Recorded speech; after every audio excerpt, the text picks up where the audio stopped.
Their army is gone. They're just about, look, their navy is gone. Their communications are gone. Their leaders are gone. 2 sets of their leaders are gone. They're down to their 3rd set. Their air force is wiped out entirely. Think of it. They have 32 ships. All 32 are at the bottom of the ocean. Other than that, they're doing very well, Coach.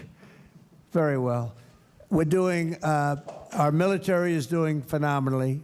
लेकिन Iran हार मानने के लिए तैयार नहीं है। Iran अभी भी इजराइल से लेकर पूरे मिडिल ईस्ट पर पलटवार कर रहा है।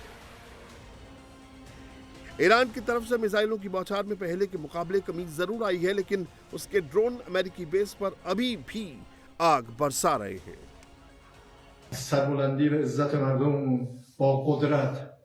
ईरान किसी भी दबाव के आगे झुकेगा नहीं। ईरान ना तो इजराइल और ना ही अमेरिका के सामने सरेंडर करेगा। युद्ध के दौरान जिन पड़ोसी देशों पर हमले हुए उसके लिए हमें खेद है।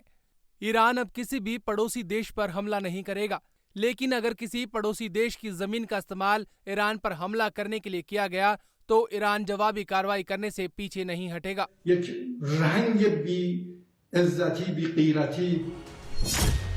एक हफ्ते की जंग में ईरान अब तक 12 देशों पर हमले कर चुका है। इजराइल समेत Saudi Arab, UAE, Qatar, Bahrain, Kuwait, Iraq, Jordan, Syria, Oman, Azerbaijan और साइप्रस पर ड्रोन और मिसाइल दाग चुका है। ये सऊदी अरब में अमेरिकी वायुसेना का प्रिंस सुल्तान एयरबेस है, जहां ईरान ने भीषण हमला किया है।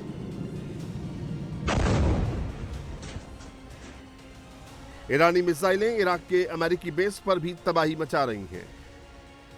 बगदाद में सटीक निशाना लगाकर ईरान ने अमेरिका के अहम रडार को उड़ा दिया है। इराक के बसरा में भी ईरान ने अमेरिका को भयंकर नुकसान पहुंचाया है। ड्रोन अटैक से बसरा के ऑयल कॉम्प्लेक्स में तबाही मचा दी है। अब इराक के एरबिल की ये तस्वीरें देखिए। ईरान ने एक होटल में ड्रोन से हमला किया।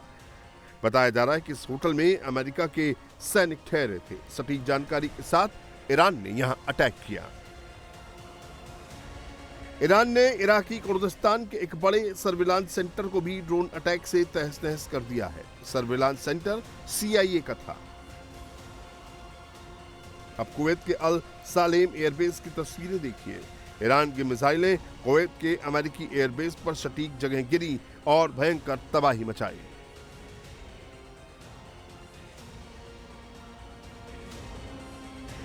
यूएई में अमेरिका की पैट्रियट मिसाइल साइट को भी ईरान ने बर्बाद कर दिया है। जॉर्डन बेस पर अमेरिका के $1 billion third air defence system को भी उड़ा दिया है।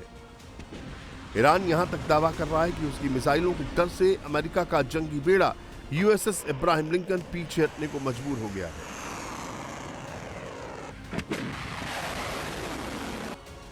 अमेरिकी मीडिया कह रही है कि अमेरिका के खिलाफ जंग में रूस ईरान की मदद कर रहा है। रूस ईरान को अमेरिकी जहाजों की पोजीशन बता रहा है, ईरान के US बेस की जानकारी दे रहा है और रूस की मदद से ही ईरान अमेरिका और इजराइल पर सटीक हमले कर रहा है। Thank you, President Trump. It sounds like the Russians are helping Iran target and attack Americans now. Can I be honest? It's just, I have a lot of respect for you. You've always been very nice to me. What a stupid question that is to be asking at this time. We're talking about something else. Can we keep this maybe a little bit? Go ahead, please. 8 दिन की जंग में पहली बार Putin ने ईरानी राष्ट्रपति Pezeshkian से phone पर बात की है। पुतिन ने ईरान को मदद का पूरा भरोसा दिया है।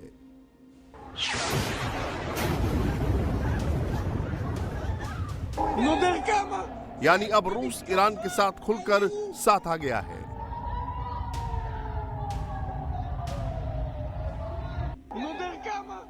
रूस की मदद से ईरान एक के बाद एक घातक हमले कर रहा है। ईरान की मल्टी वॉरहेड वाली क्लस्टर मिसाइलें इजराइल में कहर मचा रही हैं।